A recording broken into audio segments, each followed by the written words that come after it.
Good afternoon, everyone. My name is Serena Hak, and I am the head of Philanthropic Advisory Services at Assante Wealth Management. I am so excited to be here with you today with these four lovely women beside me. We had a really great time coming up with this session. Joady and I have been talking about the female perspective, and I have been in the room with both Gillian, Janine, and of course Betty Ann, and heard their dynamic understanding of how their female perspective has lent itself to the financial planning practices that they all do so well. So without further ado, we have a lot to cover today, especially with the understanding of this huge intergenerational wealth transfer that's coming down the pipeline. But before we kind of go into the nuts and bolts of it, I'd love if everyone could introduce themselves on the panel today. And I'm going to start with Joady. Thank you, Serena.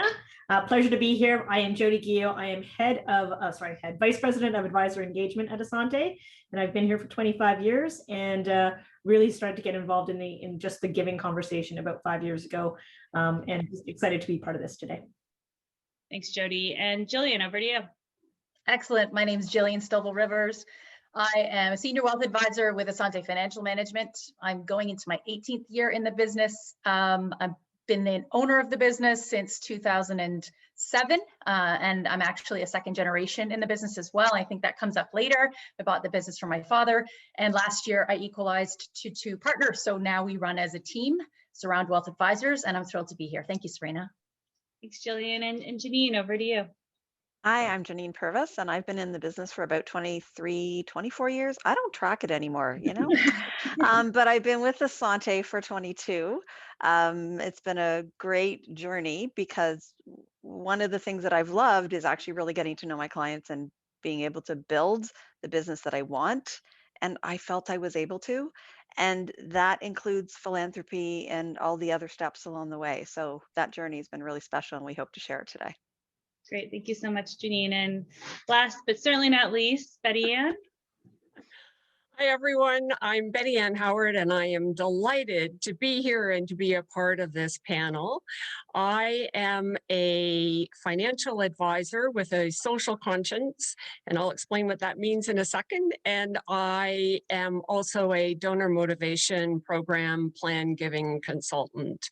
And when I say I'm a financial planner with a social conscience, and I've been in this business for 22 years, and unlike everyone else, this is actually a second career. So I've been working for decades, and we're going to talk about that some more in a little while, I think, because I don't think this is the specific question about who we are exactly. So I'm a feminist and a social activist from way back. And so certainly at my core, it's about making a difference in the world and in the lives of women. So I'm so excited that we're having this panel and this discussion today. Well, actually, Betty Ann, that's a perfect segue into my next question. And I'm actually going to go back to Joady for this one. I've been fortunate enough to be with Assante and CI for almost over a decade now. Janine, I was wondering, when is the time that we stop counting when we've been at the organization? So Joady, I've seen the push over the years for how integral the female perspective is in the planning process for Assante Wealth Management particularly. Do you want to talk a little bit about it from a corporate perspective as to why there's been such a push over the years to make sure that females are more integrated? In general, I'm a big fan of diversity. I just think that the more perspectives that you can bring to the table gives new ideas, new creativity, and new ways to connect. The industry as a whole is very low on female participation. We know those numbers. And I think partially is that a lot of people think that this is a sales job, and it's not. It's a relationship job in my mind. And I think that women are fantastic at it. I don't think that they're better than men or worse than men. I think that we have great male and female advisors.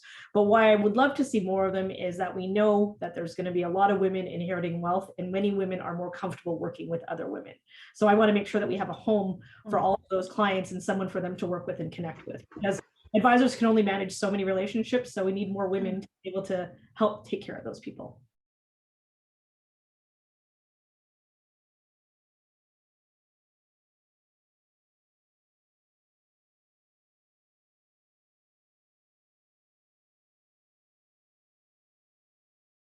Betty Ann, I'm actually going to go back to you.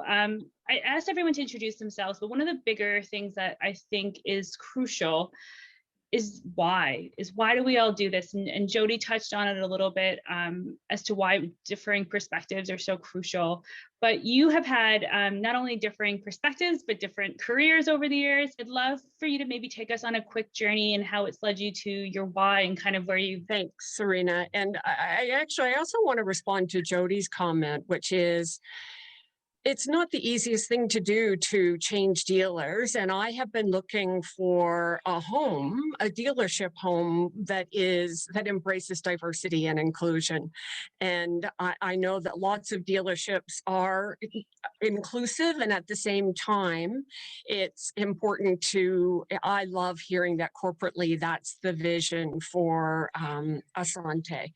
So I have a very unusual, unique experience in terms of, number one, my background in my career. So I have a background in social work. I was a teacher at Queen's University. Some people find it fascinating that I was also a sex therapist, and that always, lots of interesting conversations that come from that.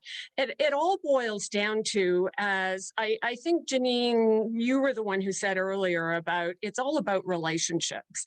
And I was in the relationship business first and foremost, and also in the teaching. So my approach is very much an educational approach. The other side of this is that I grew up poor by Canadian standards. And what I mean by that, because I actually had to define it, that I grew up being ashamed of the house I lived in, the food we ate, the clothes we wore, and how we spoke. And so with that shame, I managed, obviously, to overcome that in so many ways, but that is part of my, at my core. And so I recognize the challenges that people have in life when we have all sorts of other experiences that lead us to a place where we need to reach out for a helping hand. Thank you so much for sharing that, Betty Ann. And Gillian, your Yes. why, you mentioned a little bit earlier that you're a second generation business owner in the financial planning practice. So, and I know you've had, a myriad of experiences as well. So, your why and how you kind of owned in on what that why is over the years. My why is very female. I mean, I'm going to say that, and then I'm going to have to qualify it, I know, but my why is not one dimensional. It exists on various planes at the same time. So one of my whys is, and I feel this every once in a while, I'll be driving or something, and it dawns on me that my father built this business from scratch. And as a legacy asset, it means so much to me that he entrusted me to be able to take over these relationships that he had spent his sweat building, and he is a relationship person, so he was a natural fit for this business.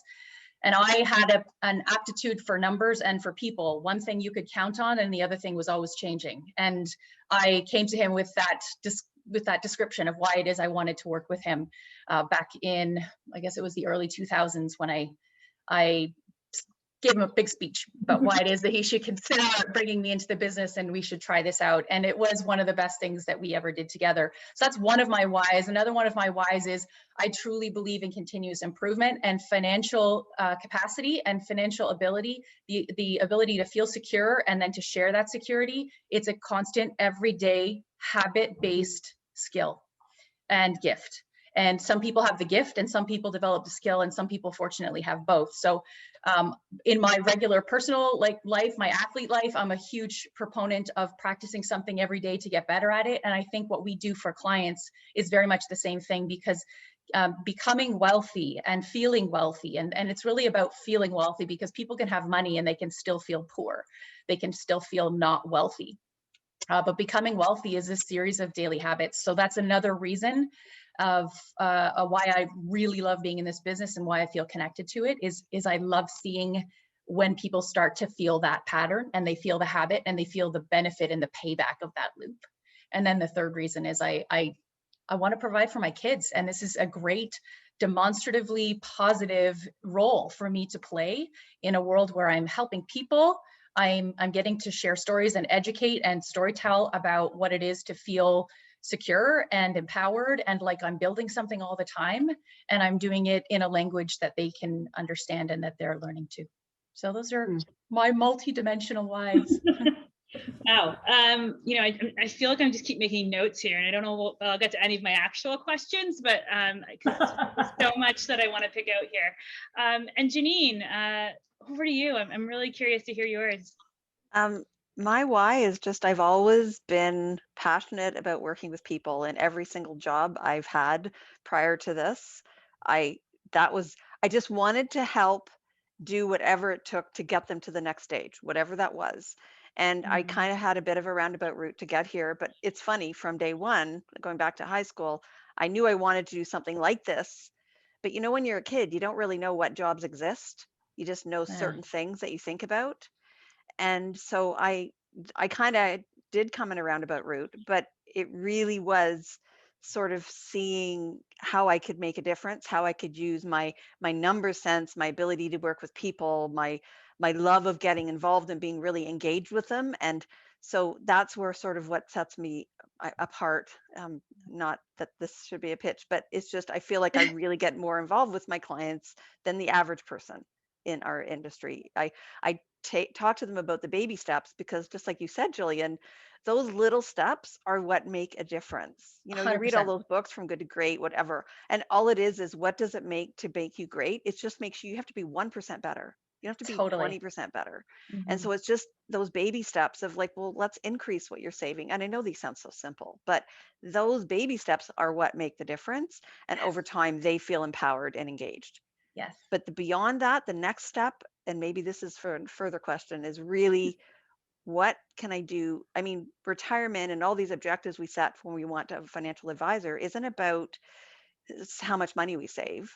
It's about how do we fulfill our lives. So you don't want to just fill your days, you want to fulfill your days. And then money helps you to have more choices, but it doesn't make the choices for you. So it's just 100%. the avenue to that. And I think that's kind of my why, is helping people to find out what that fulfillment is, not just, okay, now you're there. Save money. Yes, exactly. Yeah. Serena, before you go to the next question, so what I really wanted to say is I loved hearing that Janine and Gillian have a number sense and a background in numbers, because I don't.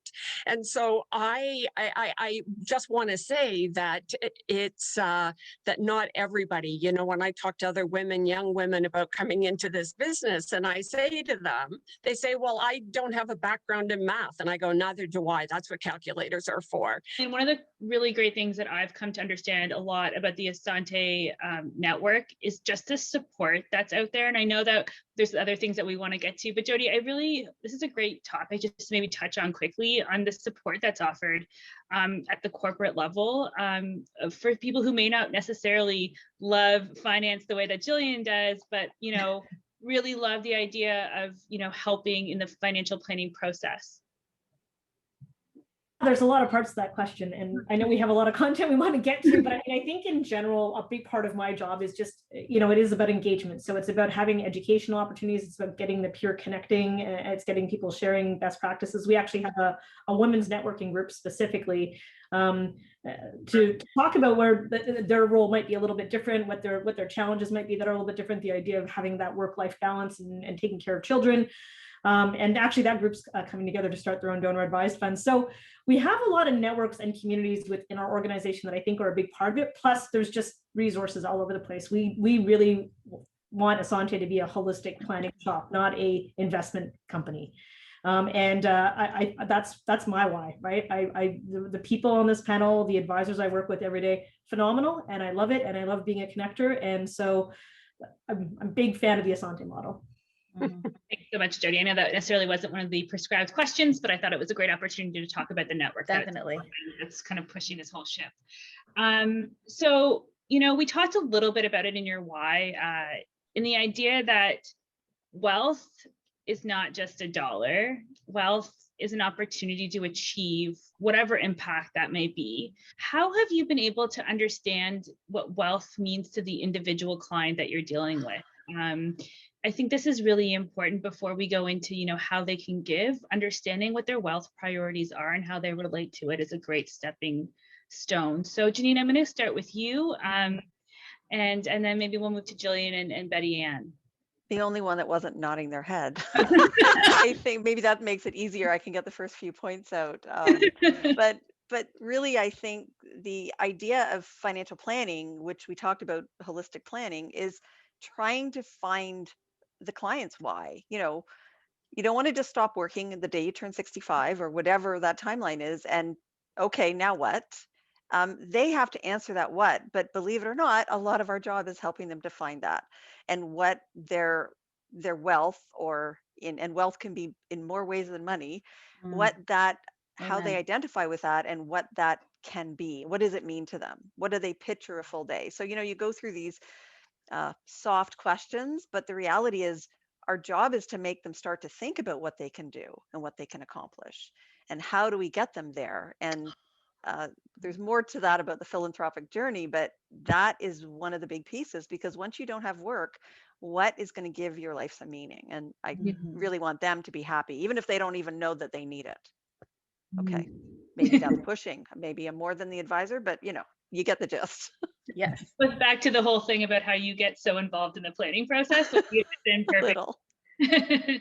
Gillian, over to you. I think this is an exciting question because of something that happened in a meeting yesterday. It was with a couple who came to us just after the 2003 recession ended, and they left a former advisor. As things happen sometimes at the end of something difficult, clients seek another advisor, and they've been working with us since. They came to us as a multi-generational family, so business owner parents, and then two married daughters, adult children who had money of their own. And what was beautiful about yesterday, and I recognize this in the context of being an ongoing fixture in somebody's life since 2003, basically, is that there was this moment where the patriarch of the family in the meeting, when I said for the umpteenth time, let's talk about intergenerational wealth transfer, because they have, in their case, they're not necessarily philanthropic, but it's about noticing the moment. Because yesterday he had the moment. He had the moment where he said, yes, let's do this. We need to help these kids. We have more than we're ever going to need. And whether it's we need to help these kids, or we need to help this charity, or we need to start this foundation, what you have to be good at when it comes to wealth is acknowledging when someone has met you where they're, or you need to meet them where they're at, and you need to acknowledge the moment when they have the light go on. And he had that light go on where he felt wealth. He felt ready to share. And he is an example of somebody, the husband and wife, they had built their company from nothing. They came from a very, very poor upbringing themselves. So for them to reach that point where they feel they have enough and they're ready to allow their children to feel a different existence without that necessity of coming up from very little was huge. And I think that's maybe unique as a female advisor is being patient and being almost maternal about recognizing that these people just need their time to evolve. And I think that it holds true with philanthropy as well. A lot of people are innately philanthropic and they don't know it yet because they haven't reached a point of security. So that's it. It was this moment that I wrote down. What did I call it? It was the natural moment. You need to see people's own natural moment, because we're not salespeople. We're not trying to sell them on this. Yeah, I love that. The natural moment. I hope everyone's ready. And I just did. It was his moment. It was awesome. I loved it. It was great. There's 3 other questions that came out of that. But before I do that, Betty Ann, over to you on the whole idea of wealth and how that works from your perspective. Yeah, I'm going to take this in a slightly different direction, starting with that I'm somebody who's obsessed with words and terminology. And I also am a big believer in something called appreciative inquiry. And one of the principles of appreciative inquiry is that words create our world. And so nobody ever comes to me saying, I want to figure out how to accumulate wealth. And I know we're all saying this. So it's more with the question, I read an article this morning on LinkedIn when Malcolm Burrows said that wealth, the origin of the word wealth is well-being. And I thought that I can get behind because the word wealth, as we're saying, means many different things to many different people. So I have a tendency to want to listen for the words that the clients use. I want to hear what words they're using because that's a reflection of their reality. And I want to be able to have that be my starting point. Not that I'm going to stay there, but I want that to be my starting point so I have a good understanding of what those words mean to them.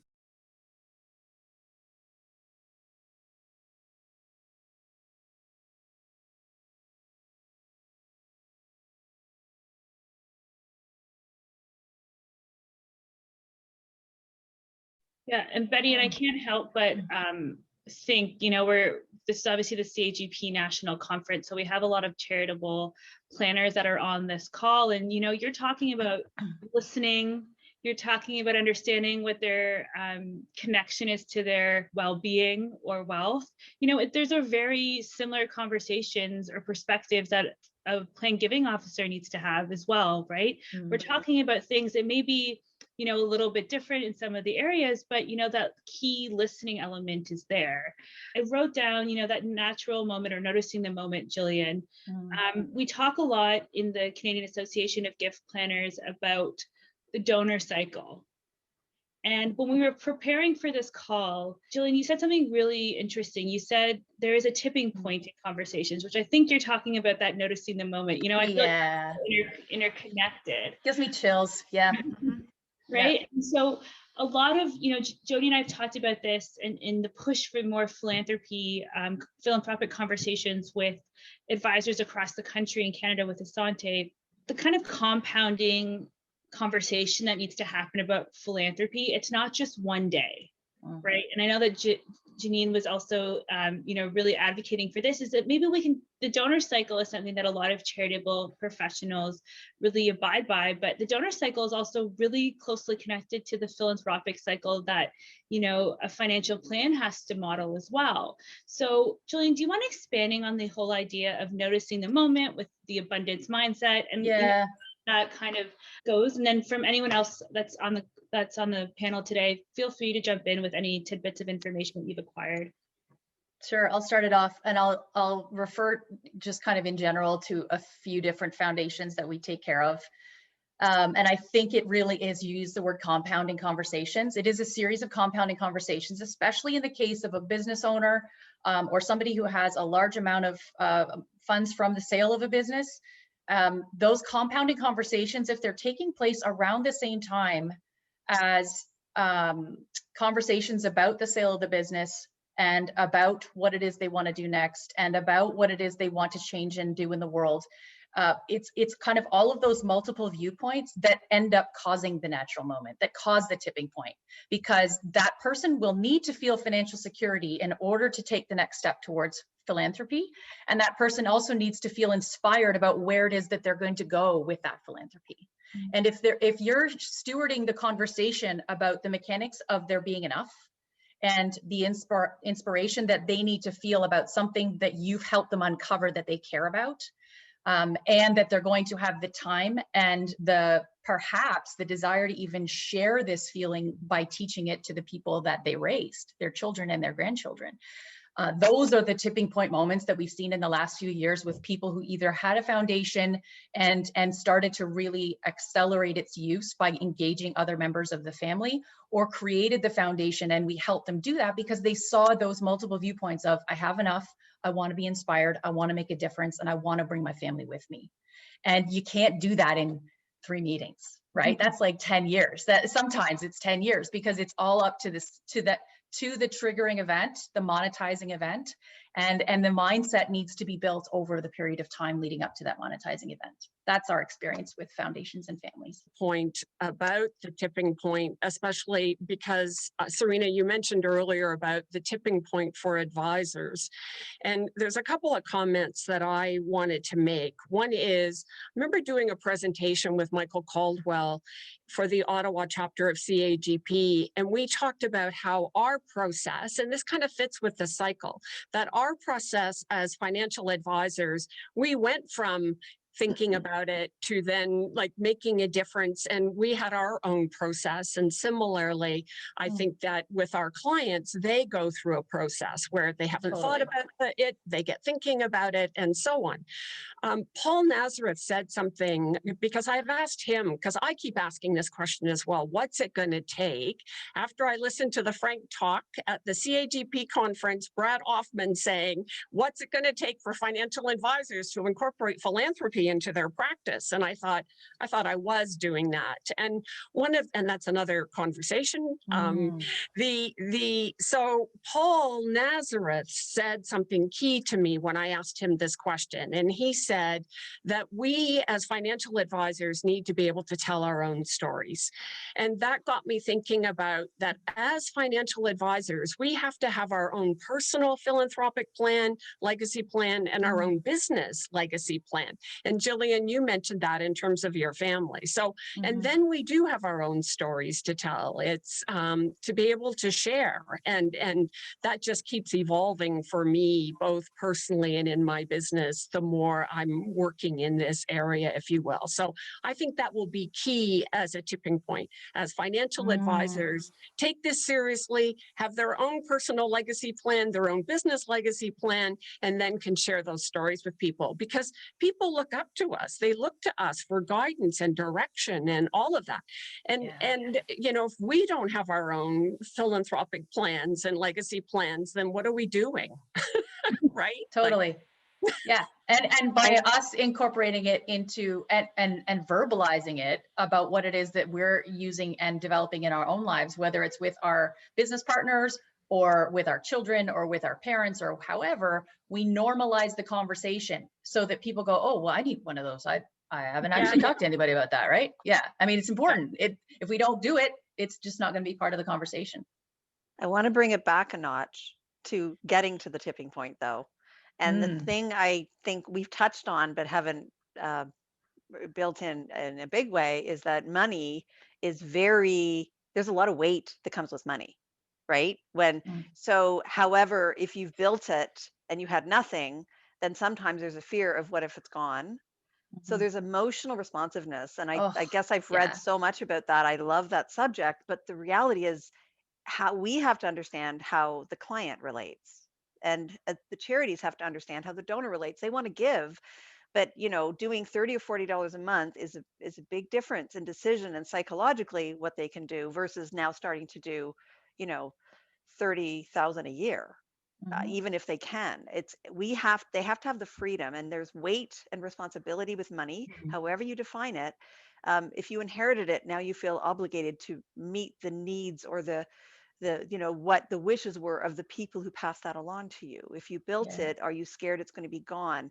Are you responsible for others? So part of the journey is about the responsibility and the relationship with money and how that can go to create what money is there for. Money isn't there to count. It's there to give us what we are hoping for in our life. It's there for fulfillment. Again, back to that other word, right?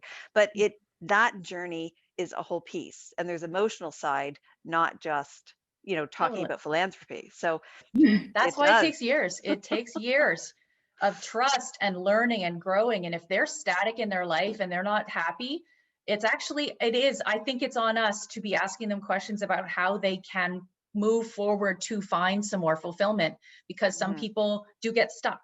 And we are one of the people they talk to regularly. So we have a bit of an obligation and I think an honor to help them get unstuck. Can I comment on that just as an actual client? I'm the non-advisor on the call. So as an actual client / donor, you know, in my life situation is I'm single. My parents are gone. I'm not inheriting any money. I'm 100% responsible for my own success. There's no one else going to be able to help me out. And it is that, right? It's that, am I going to have enough? Am I going to be able to take care of myself? What if I lose my job? And giving, when I started to really give mindfully, is when I first really started to realize that I had wealth. Like, I know I have enough money to take care of myself, and now I'm also able to start helping other people. Like that was my moment, right? That was my natural moment, but I had no one guiding me through that conversation, right? Like my whole journey was I started off because it was a little thing when I was younger and it was a charity I cared about. And then it was like, oh, I get money back from the government because I do this with my taxes, to evolving to this makes me feel great. And it actually makes me feel more financially secure because I know I'm able to do this and it's not Yes. Yes. Someone guiding the conversation, I could have come here so much sooner. And I think that that's part of the responsibility. Yes, when people can have the aha about pro-social behavior, that it comes with a feeling that isn't loss. It comes with a feeling that is fulfillment, like Janine is talking about. I mean, you obviously need to be in a fiscal and a financial place where that can be true, but it also just is about degrees. It could be $2 and you still got that feeling. It doesn't have to be $2,000 and you get that feeling. And I think you touched on something really, Joady talking about the idea of truly understanding how she can give based on her financial clarity. And through the journey of someone realizing their financial clarity, understanding if someone has an abundance mindset is really critical, right? Because you're talking about $2, you could get them up to $200,000 if that's an opportunity. But Gillian, I know that this is a big passion of yours when you realize that, I think you told a story, and I don't want to put you on the spot here, but if you can remember it, about realizing when that person had an abundance mindset, or maybe how you identify the abundance mindset in your client. Yes.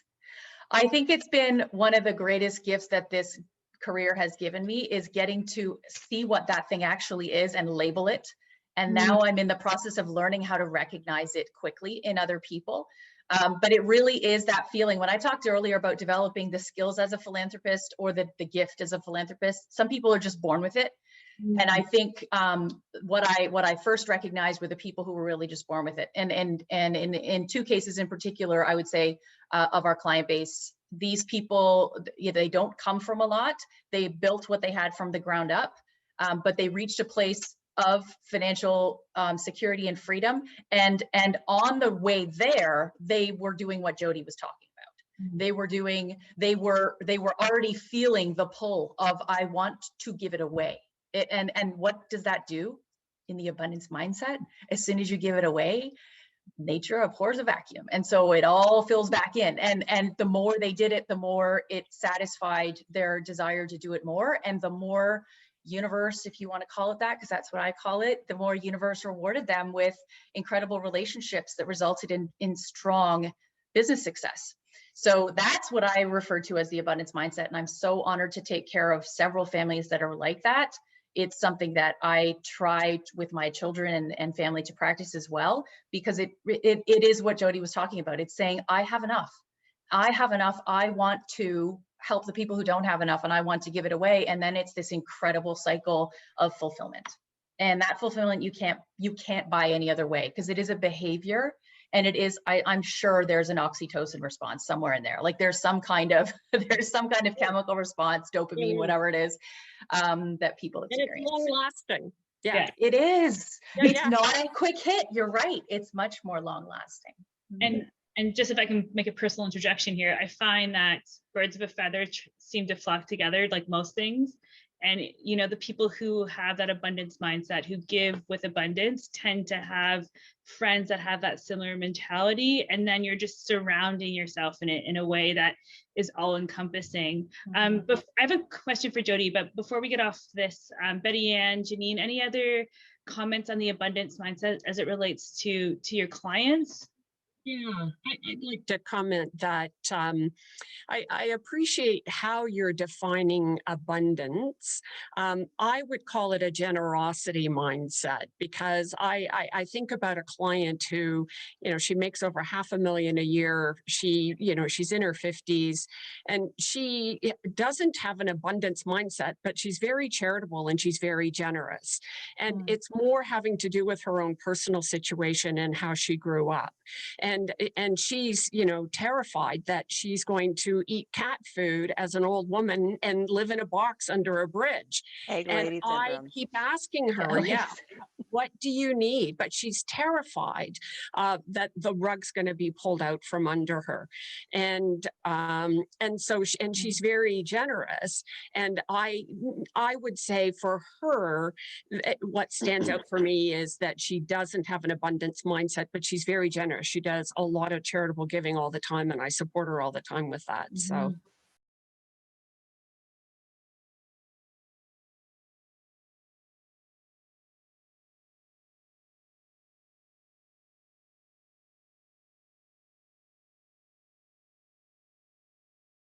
Joady, you have a very unique perspective because you kind of sit, in your throne across Canada to watch everyone. But in all seriousness, you get a really great purview into some really amazing practices across the country, whether that be through your coaching or, just people picking up the phone and asking you questions.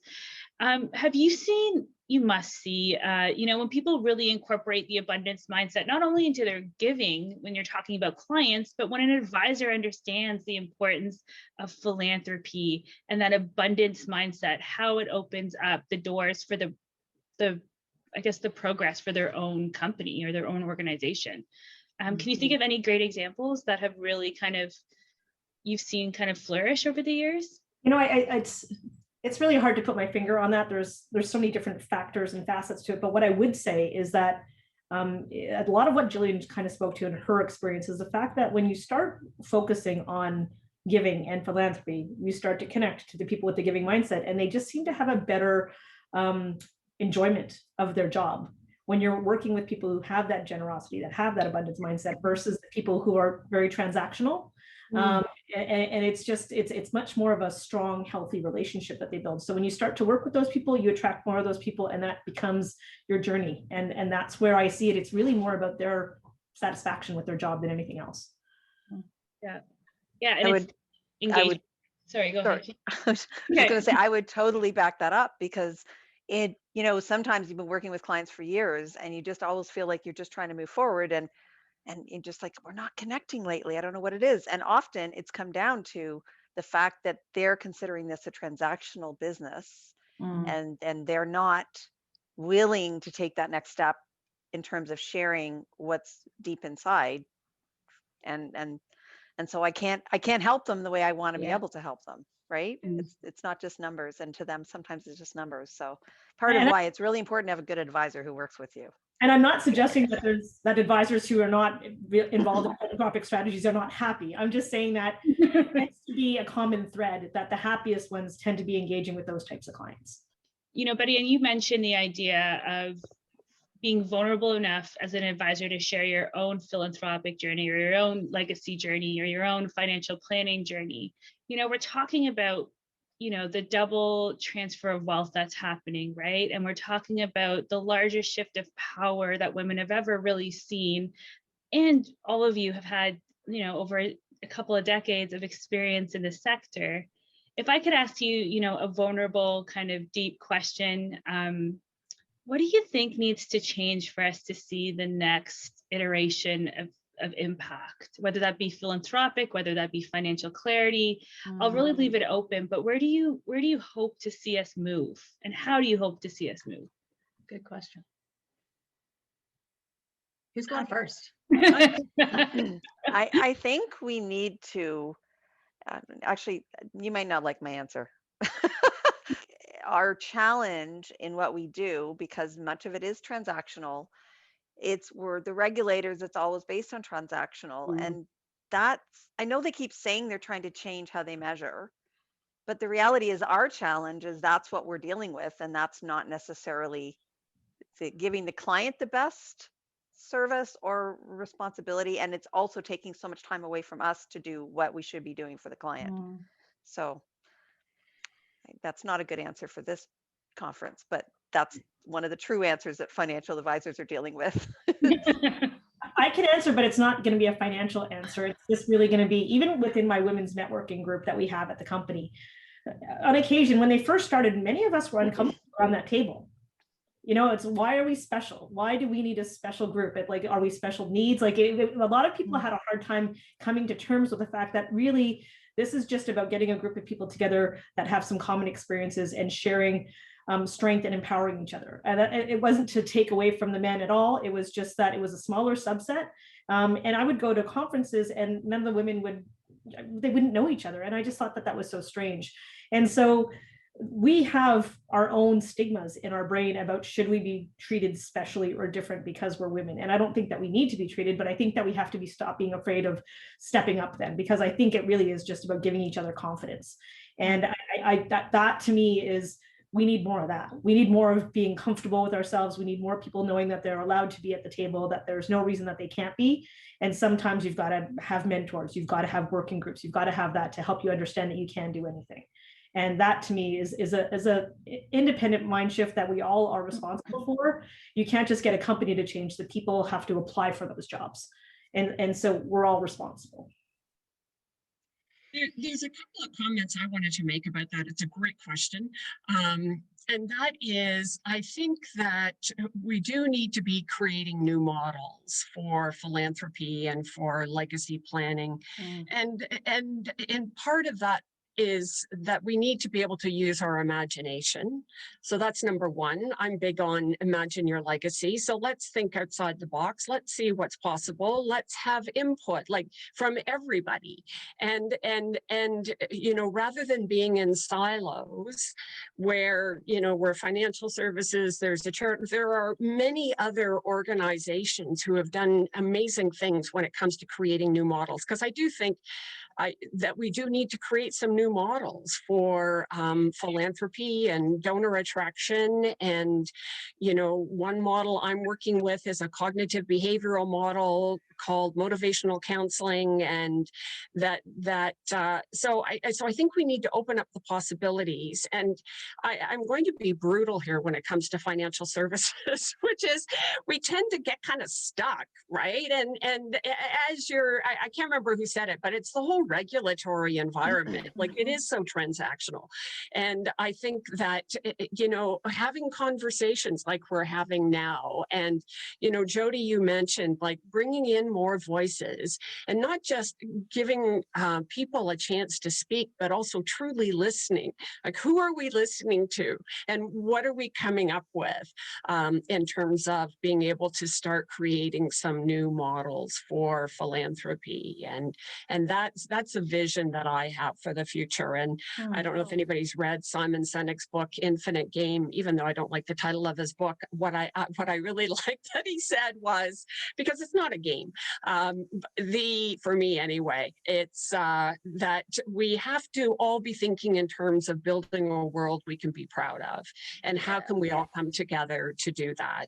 And that's what I keep coming back to, that we want to create this world. And with that aspiration and inspiration, and, you know, we're inspiring our clients to think about things differently and to be able to imagine the possibilities here. So, you know, I love the idea of us starting to use our imagination and creatively coming up with a vision for the future, which is part of the whole, like our story, the story, so people can find their place in the narrative. I think that fits with where I would have gone with the question too, which is that I actually think we have some of the seeds planted already for getting to that next place. I think concepts like GoFundMe, although it's not necessarily perfect, are this, they take, and where I think we need to go is we need to take the best of what social media does for us that is positive. We need to take the best of what those kinds of fintech structures do for us, and we need to leverage them to inspire people to take action to fix the world, whether it's social impact investing or starting a foundation or being engaged with their muscle in their community and contributing work to their community. Those are all demonstrations of philanthropy that everyone, no matter how busy you are or how much money you have, everybody can do something. And if, I mean, obviously it has to be a grassroots approach because that's how those things happen. But if we can continue to leverage these bits of these great little pieces of technology and human habit that are starting, rather than like a GameStop thing that you had a couple of weeks ago, you could have housing built for homeless people, which apparently somebody tried to do in Toronto, and they were either charged or arrested for building temporary housing for homeless people. And yet I think, oh my gosh, that is genius. I actually want to talk to a whole bunch of people I know who have foundations and get their thinking together on how it is we can be making grassroots differences. And it's that kind of activity. I mean, big gifts are very, very important, but it's the little gifts that inspire people who have foundation money and money to share. That's what's going to get the conversation moving faster. That's what I think. Can I just add that I think the transition, one of the biggest things is making sure that we continue to have conversations about what is more meaningful. And while this pandemic has been tough, we're not all sitting in a room together. It has also helped you to realize and prioritize some things that were important, that are important. And by in helping to encourage those conversations, by helping people to start to plan a little bit more, because all of a sudden their mortality seems more, it's there. That piece to me is one of the stepping stones. And if we can continue to encourage it in those conversations and what they can do, what is important, um, those baby steps combined with what everybody said, I think will just continue to move us forward. You're So totally getting right. the family and multi-generations involved, encouraging the conversations will have the biggest impact. So it's not the topic we should never talk about anymore. Yes. It's a topic we should always talk Always about. talk about. Agreed. Great last point, Janine. Before I close it off, I want to open up the floor. And if there's anything I didn't ask or any point that you really wanted to get across, now's your time to just throw it out there. There's so much wisdom on this panel right now. I want to make sure that I give it a moment to, if anyone has any last parting words. I want to share one thing that we talked about, the female perspective and females in this industry. And one of the things is, I actually believe it's not necessarily the female perspective. It's just sometimes females approach it from one way. It doesn't mean you have to be female to approach it that way. It's a bit more relationship based, a bit more of the soft side.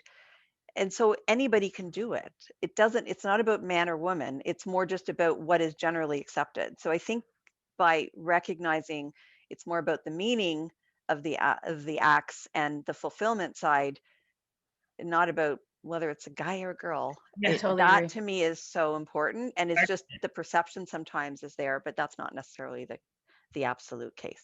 I want to follow up on that with a topic that gets under my skin, and it might be a male-ish topic. It might just be a businessy topic, but I would also like us to expand the language around what is return on investment, because that term drives me insane when somebody throws it at me. If I'm endeavoring something that is new, or I'm experimenting with something that is new, what is the return on investment? Well, if you're going to ask me that in a traditional sense, I don't even want to finish the conversation. I think return on investment in a philanthropic sense, or in a relationship building sense, or in a fulfillment of our clients so that they love their life sense, we need to either change those words or redefine what that means, because I think the old way is a very important definition. We wouldn't be here in this business if we didn't have that. But there's another form of investment we're talking about here, and I'd like to continue that language somehow. Gillian, I always say cheekily when someone asks me what's the ROI on this, I'm like, oh, the return on impact, let me tell you. Good answer. I love that. Betty and Joady, any last words here? Yeah, I'd like to say just a couple of things and I know we've touched on it, just summarizing it, that recognizing that it's a process, right? We've talked about helping people shift their mindset because they come to us as financial advisors with a particular mindset, and we do all of these things in order to shift that mindset.